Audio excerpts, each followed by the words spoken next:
जय भीम साथियों, आप लोग कैसे हैं? मैं समझता हूँ सब लोग ठीक होंगे।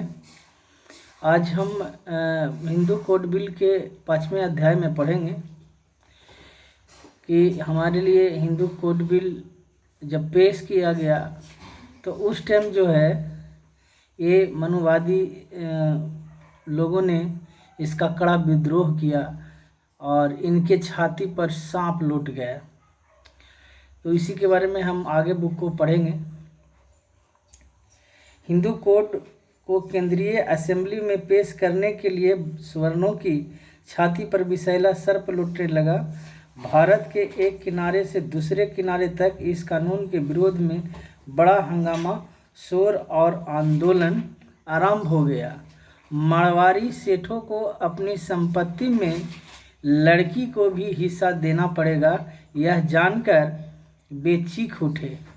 जब जो है इस संविधान को भारत का असेंबली में पेश किया गया लागू करने के लिए, तो यहाँ पर जो ब्राह्मणवादी व्यवस्था के लोग थे, ब्राह्मण लोग थे और धन सेठा लोग थे, और ये जो है सारे लोग का एक तरीक़ा से सीना पर सर्प लौट गया कि ये तो बहुत अन्यायपूर्ण होगा, क्योंकि अब हम लोग किसी भी दलित, ओबीसी या किसी भी लोग की बहन बेटियों को अब हम पहले जैसा अपनी मर्जी के मुताबिक रखेल बना करके नहीं रखेंगे, बल्कि उसके एवज में हम लोग का बेटी का भी हमारे संपत्ति पर अधिकार मिलेगा।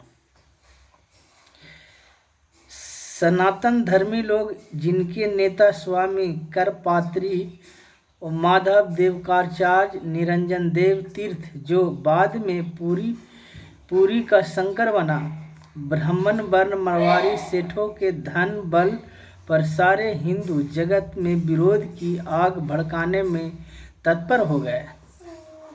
यानी धन्ना सेठों की संपत्ति जो था उसके दम पर ब्राह्मण लोगों ने इसको पूरे देश के अंदर लोगों को भड़काने का काम किया, बीड़ा उठाया, और सभी लोग ने कहा कि ये जो हिंदू कोड बिल अगर असेंबली से पास हो जाएगा तो बहुत अन्याय होगा। और सरे बाजार प्रचार करने लगे कि हमारे हिंदू धर्म को एक अछूत मंत्री भ्रष्ट कर रहा है। यानी बाबा साहब उस टाइम कानून मंत्री बने थे, तो उसने आरोप लगाया बाबा साहब का कि हमारे धर्म का एक क्षुद्र मंत्री हमारे धर्म का भरभट कर रहा है, और ये अगर जो है पास हो जाएगा तो हम लोगों का बहुत बड़ा ये समस्या आने वाला है, क्योंकि हम लोग जो अपने नज़रिए से जो बनाए हैं इसको कि किसी का बेटी से हम जो है उसको संबंध विवाह करता था। संबंध विवाह का मतलब होता है कि उसके साथ संबंध विवाह करके लड़की मायके के यहाँ रहती थी, और ये लोग नायर ब्राह्मण थे, जो ये लोग रात में जाते थे, उससे अपना ये प्रक्रिया जो होता है उसको पूरा करता था और चला आता था। और उसका वो जो है जिस ब्राह्मण से शादी होता था तो जो बच्चा पैदा लेता था वह उसको बाप नहीं कह सकता था, उसकी संपत्ति में अधिकार नहीं था, बल्कि लड़की को अपने मायके में ही रहना पड़ता था, और उस बच्चा का मायके का ननिहाल का ही संपत्ति में अधिकार था। ये बहुत ही इस देश के अंदर बहुत गंदी बीमारी थी, जिसे बहुत दिक्कत समस्या को लोगों ने सहा। लेकिन बाबा साहब एक न्यायवादी, अवसरवादी व्यक्ति थे, और उन्होंने जब इस समानता को देखा तो उसके लिए उन्होंने एक गहरा प्रहार किया और संविधान में हिंदू कोड बिल पारित करने के लिए उन्होंने जूझ गए। ऋषि मुनियों के बनाए धर्म ग्रंथों के विधि विधानों का सत्यानाश कर रहा है। बड़े बड़े लंबे चौड़े जुलूस, विज्ञापन और गोष्ठियों में जवाहरलाल सरकार को तथा बाबा साहब को खूब गालियां दी जा रही थी। जब ये संसद में ये पारित होने के लिए हिंदू कोड बिल को लाया गया तो ब्राह्मण ने पूरे देश में जा करके लोगों को भ्रमित करवाने का काम कर रहे थे कि यह कानून जो है पास हो जाएगा तो हम लोग को और दिक्कत हो जाएगा। और वहाँ पर जवाहरलाल नेहरू उस टाइम प्रधानमंत्री थे और बाबा साहब कानून मंत्री थे। इनको देश के अंदर भड़का करके इनके प्रति गालियाँ लोगों से दिलवाने का काम कर रहा था और दे रहा था।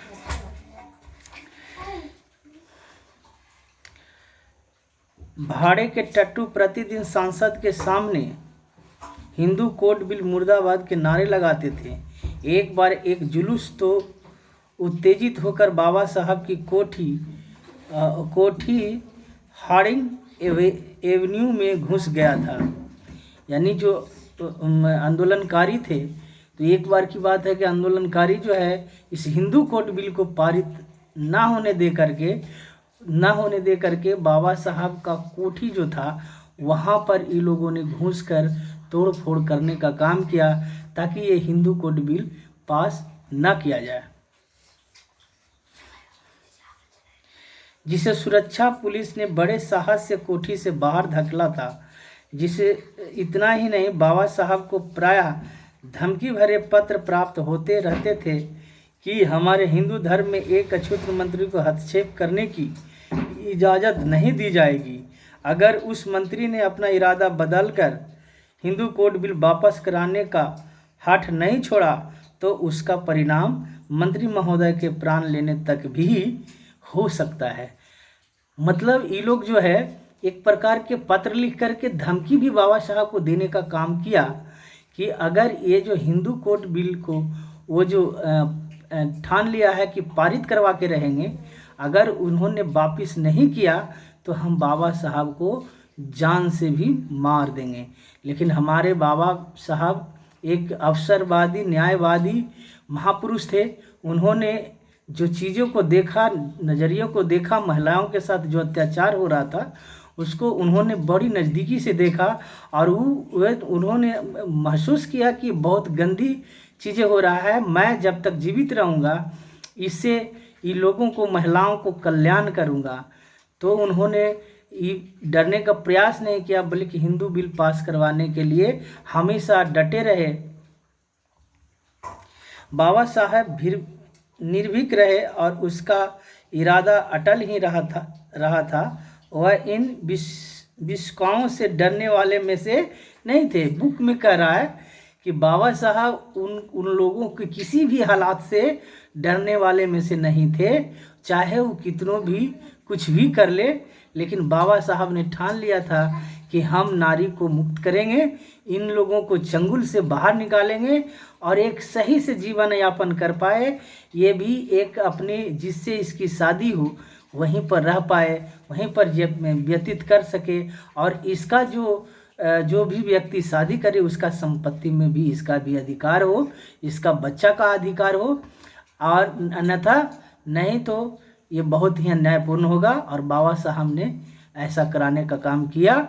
आज जो है महिलाओं का इतना अधिकार दिया गया है हिंदू कोड बिल के जरिए कि अगर वो मैं बार बार बोल रहा हूँ, किसी भी व्यक्ति से अगर वो शादी कर लेता है और उस व्यक्ति जो है शादी करने के बाद बच्चा आने के बाद उसको छोड़ देता है तो वह अपनी लड़ाई कोर्ट में पेश कर सकता है कि हमें जो है इस व्यक्ति के साथ रहना है, अपना अधिकार ले सकता है कि हमें नहीं रहना है तो भाई हाँ उसकी संपत्ति में हमारी बच्चा का हिस्सा मिलनी चाहिए, हमारी जीवन यापन का हिस्सा मिलनी चाहिए, जो आज सारी महिलाओं को मिलता भी है।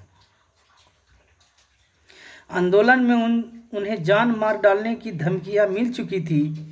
जवाहरलाल नेहरू भी इस मामले में उनके साथी बने रहे और जब जब अवसर मिला केंद्रीय असेंबली में हिंदू कोड बिल पर विचार करने के लिए एजेंडे पर 1 या 2 दिन का समय मिलता रहा, किंतु इसका विरोध करने वाले विधायक जिनमें पंडित ठाकुरदास, मैत्रेय बामन और एक मुसलमान सज्जन भी किराए पर लिए गए थे।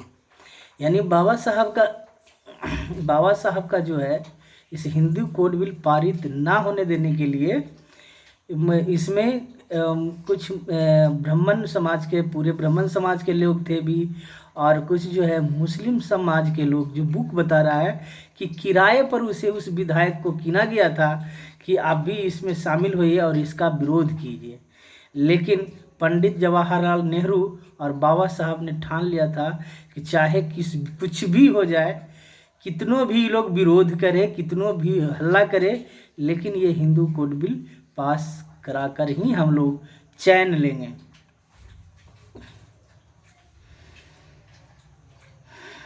असेंबली के स्पीकर अनंत संयम आयंकर यद्यपि कांग्रेसी थे, किंतु कट्टर सनातन धर्मी वैष्णव ब्राह्मण थे।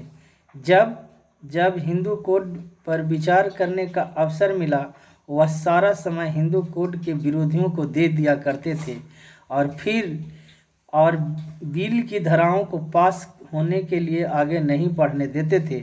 एक मुसलमान विधायक, जिनका नाम संभवतः अजीउद्दीन अहमद, यानी कि इस बुक में बता रहा है कि एक जो थे असेंबली का स्पीकर जो थे, वो कट्टर मतलब कि सनातनी धर्मी हिंदूवादी थे और बावन थे, जो उन्होंने जब भी बाबा साहब ने हिंदू कोड बिल पर अपना स्पीक देना चाहते थे, उसको इन्होंने रोक दिया करते थे और ये भरपूर प्रयास कर रहे थे कि हिंदू कोड बिल पारित ना हो, और जो हिंदू कोड बिल के लिए बंद कराने के लिए रोड पर थे, उसके समर्थन में ये स्पीकर काम कर रहे थे, उसकी समर्थन कर रहे थे। आज भी देखा जाए हमारे असेंबली में कि जो मुद्दा जो है, जो मतलब एससी ओबीसी के लोग जो उठाते हैं, उसमें जो है कि नहीं, स्पीकर को खुले तौर पर देखा गया है कि वो उनकी साथ देते हैं, ताकि ऐसा ना हो कि इसमें जो एससी ओबीसी का जो भी रिजर्वेशन है या जो भी मुद्दे हैं, उसको लाभ ना मिल पाए। जिसमें एक मुसलमान अजीत अहमद था और जो कलकत्ता से चुनकर आया था, वह बड़ी तोप के रूप में सनातनी कट्टर हिंदू विधायकों का संरक्षण कर रहा था। यानी जो ये मुसलमान जो थे, उन्होंने वहाँ कलकत्ता से विधायक बनकर के आए थे, संसद चुनकर के आए थे, और ये सनातनी कट्टर हिंदू विधायकों का संरक्षण कर रहा था। तक ये भी चाह रहे थे कि ये हिंदू कोड बिल पास ना हो। जो समय इस बिल पर विचार करने के लिए मिलता, कई बार तो वह सारा का सारा समय स्वयं ले लेता।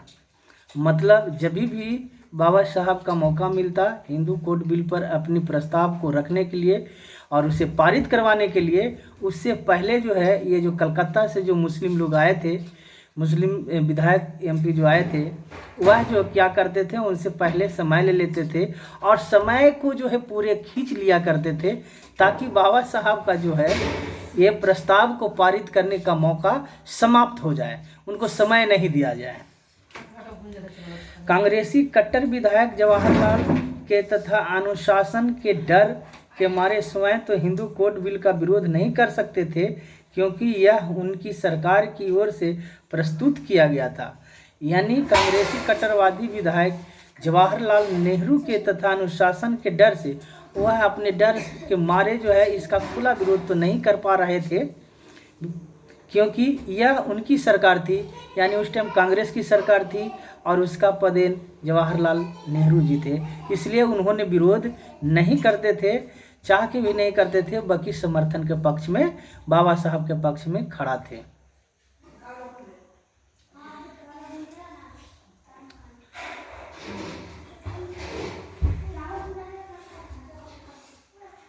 किंतु इसके पारित होने के मार्ग में रुकावटें डालने में उनकी ओर से कोई भी कमी नहीं बरती गई थी। कुछ सदस्यों ने जब अजीउद्दीन अहमद से पूछा कि तुम तो मुसलमान हो, तुम्हें हिंदू कोड बिल पास हो जाने पर क्या आपत्ति होगा। बहुत बढ़िया सवाल बुक कर रहा है। मतलब उस टाइम उस मुस्लिम जो है, मुस्लिम जी से पूछा गया, जो कलकत्ता से चुन के आए थे, इनका नाम अजीउद्दीन अहमद था, उनसे पूछा गया कि तुम तो भाई हिंदू नहीं हो, तो ये हिंदू कोड बिल पास हो जाता है तो तुम्हारी क्या दिक्कत होने वाली है। लोगों ने उनसे ये सवाल पूछा। तुम सदन का सारा समय बर्बाद कर जाते हो और जो समय इस बिल पर विचार करने के लिए मिलता है उस पर कोई दूसरा विधायक बोलने के लिए समय मांगता है तो उसको समय ना देकर स्पीकर कहता है कि भले अहमद साहब मुसलमान हैं किंतु बतौर विधायक उन्हें संसद में किसी भी बिल पर बोलने का पूरा अधिकार है। यानी ये जो मुस्लिम जो थे, ये सफुद्दीन शाह अहमद, ये जो है कि नहीं, इन लोगों का एक तरीक़ा से गुलामगिरी कर रहे थे, गुलाम थे।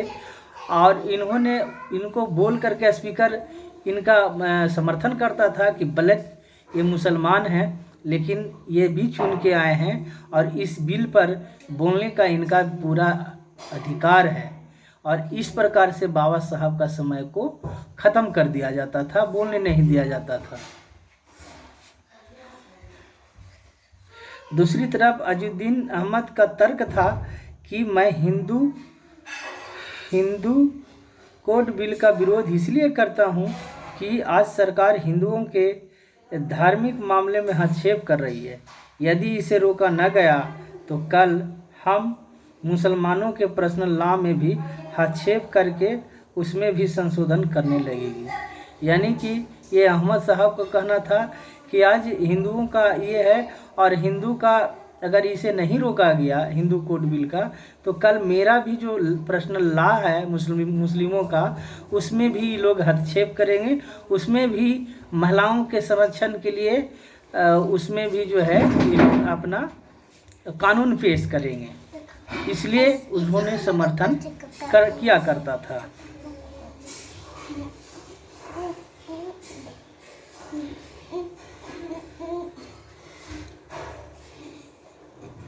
अगर इस आग को यहाँ ही न बुझाया गया तो हिंदू मकान जलने के बाद इस मकान के साथ साथ संलग्न हमारा फूस का झोपड़ा भी जल जाएगा। दरअसल अहमद कट्टरपंथी कांग्रेसी हिंदुओं की सह पर और स्पीकर की ढील दिए जाने पर ही ऐसा कर पा रहा था। मतलब कि जो अहमद जो था ना, वह जो है स्पीकर के आगाह पर और हिंदू कट्टरवादियों के आगाह पर ये काम को कर रहा था, जिसको एक तरीक़ा से चमचा कह सकते हैं। ये चमचागिरी कर रहा था क्योंकि इन लोगों ने ही उसे जिताया था और इन लोगों ने ही उसे बनाया था। तो बस मेरे मित्रों, आज यहीं तक आप मेरा वीडियो के सुने। बुक के माध्यम से मैं आप लोग का बताने का प्रयास कर रहा हूँ कि इस देश के अंदर महिलाओं का किसी भी प्रकार का अधिकार नहीं था। उसे मतलब एक रखैल के तरीक़ा से रखा जाता था। जब मर्जी करे उसके साथ जो भी क्रियाएं हैं करके उसे मायके में ही रहना पड़ता था और उसकी बच्चा का बाप का अधिकार नहीं था और उसके बच्चा का बाप के संपत्ति में कोई अधिकार नहीं था। तो हिंदू कोड बिल पास होने से न जो महिलाओं का जो संरक्षण मिला है, एक तरीक़ा के जीवन उद्धार किया गया है, ये बाबा साहब का देन है। अगर इस देश के अंदर हिंदू कोड बिल पास नहीं किया गया होता तो आज भी हमारे देश के महिलाओं के साथ शोषण अत्याचार जारी रहता पहले ही जैसा। और आज कंधों से कंधों मिलाकर महिलाएं हर एक जगह पर सुरक्षित जाती है, सुरक्षित आती है, सुरक्षित कार्य करती है, किसी प्रकार का दिक्कत नहीं है। अगर इस कानून के तहत उसे इतना संरक्षण मिला है महिलाओं का कि अगर उसे थोड़ा सा भी कोई टच कर लेना तो उस पर तुरंत FIR कर दे सकती है, इतना अधिकार है। उसके मर्जी के बिना उसका पति अगर कुछ भी चाह करके भी नहीं कर सकता जब तक कि उसकी मर्जी ना हो।